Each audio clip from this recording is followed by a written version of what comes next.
Good afternoon, ACE members. We are here with Connor, the corporate ride engineer for SeaWorld Entertainment.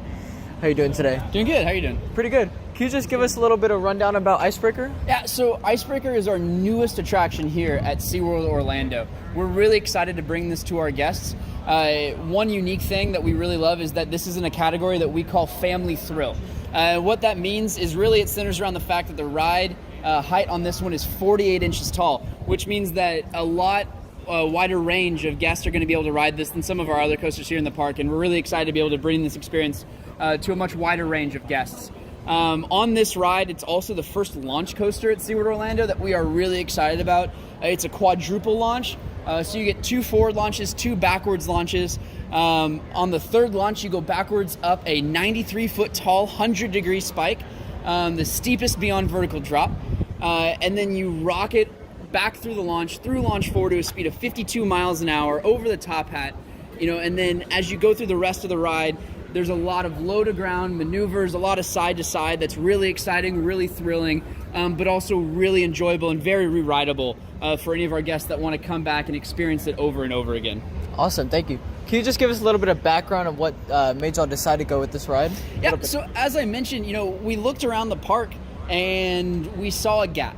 We saw a gap both in experience and ridership. And that gap is that, one, we don't have a launch coaster here. And, we really like having that variety for our guests. We don't want every ride to be the exact same. And then the other one is that we noticed there's a gap between our kiddie coaster and some of our other more major coasters that we really wanted to bridge between. And so when we looked at that, we went, okay, well, we want a launch coaster and we want a more family style coaster. Yeah. We want a little bit lower, and so that's why we went with this category Family Thrill, where it's still exciting, it's still fun for everyone, but it really allows more guests to be able to experience. And so when looking at all those different constraints, we really kind of settled on this as this is probably the best experience to bring to our guests, as obviously, you get to, it's always fun. You get to bring it to as many people as possible, and that's always one of the best parts about getting to work in theme parks is getting to see people enjoy what you build and building, the memories for people to experience, but then also really just kind of, making a mix, right? So you're not coming and you're like, oh, we're going to come to the park and we're going to ride, the same 4 rides, or, so really what we love is that, we have we have Mako, we have our flying coaster Manta, we have our classic Kraken floorless coaster, and then now we have a launch coaster. And so now it's a really rounded out park. It's a really rounded out experience, and we're really excited to bring this to our guests. One final question. What is your favorite part of the ride and why? My favorite part of the ride. Man, my favorite part of the ride is probably in the back row going up the spike on the third launch. You were at the highest point, looking straight down, looking somewhat behind you because it's 100 degrees, it's 10 degrees beyond vertical, and then just knowing what comes next is that last launch, those 13 incredible moments of airtime throughout the ride, going over the top hat, and a lot of that really exciting on the backside of the ride, all the way until you come back into the station. Awesome. Well, thank you so much. Absolutely. Yeah. Thank you very much. We're here with Lori, the Director of Public Relations here at SeaWorld.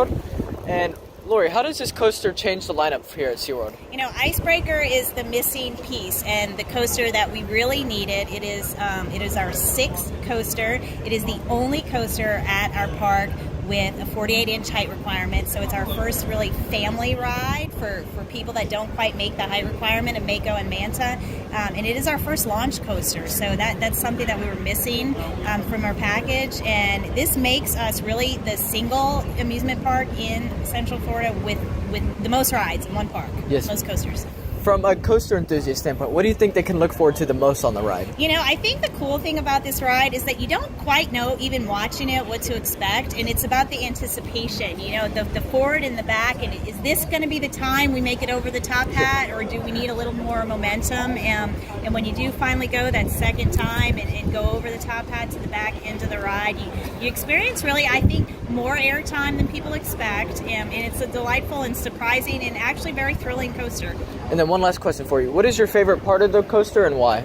My favorite part of the coaster has got to be the beyond vertical spike. It's just such a unique element. It is different when you ride in the front of the train than when you ride in the back of the train. So you can ride this coaster multiple times and have a different experience on every ride, and that's just something that makes it really cool and fun. Well, thank you for your time, and I hope y'all can join us out here soon.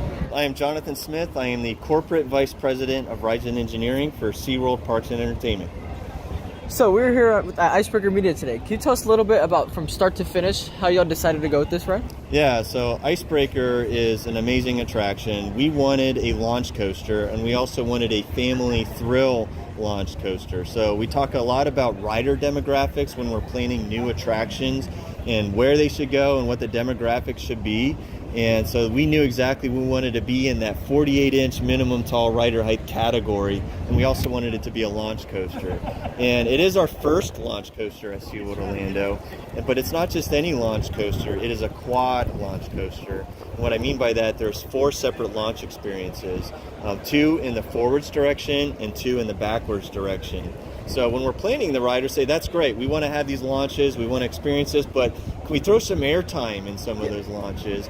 And you notice that there's some camelback hills on both sides of the swing launch profile, and that's intentional. We wanted to have some double ups and double downs in both directions while having those launch experiences. So it's really unique when you're going backwards and you experience air time. It's so different than anything else that we have in the park and what we have in our system for that backwards airtime moment. Yep. So we also feature Florida's tallest beyond vertical spike, beyond vertical drop. And it's a 93-foot tall reverse spike that you actually experience at a 100-degree angle. And what's really interesting about it is when you're in that, especially in the back seat, you feel slightly inverted, you know? So it's just an odd feeling. So we wanted to pack as much interesting, new, unique elements into 2,750 feet of track as we could. And I think we did that with Icebreaker. So why Icebreaker? What made y'all come up with the theme of Icebreaker? That's a great question. So we like to design new, exciting, and unique attractions, right? So we want the ride experience to be great for the guests and the demographic that we're going for. But we also want to educate and integrate into the ride the causes that we care deeply about. And so Icebreaker is an Arctic-themed coaster. We actually partnered and worked with the Alaska Sea Life Center, which is an organization that promotes rescue, rehabilitation, research, education for marine animals.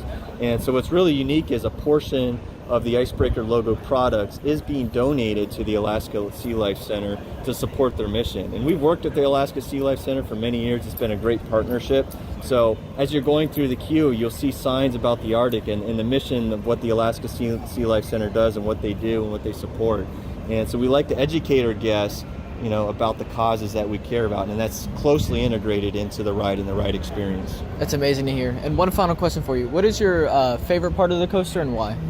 You know, I like airtime. I'm all about it. It's all over this ride. So there's 13 moments of airtime on this roller coaster. Believe it or not, that's more airtime moments that we have anywhere in this park. So more than Mako. But it packs a punch. So I like the double up that goes into the near vertical top hat element. So that's kind of fun. You get this great pop of airtime, then you twist, rotate, then you have another moment of airtime on the top hat. The one that really surprised me too is the Sidewinder turnaround element. Yes. It's very snappy.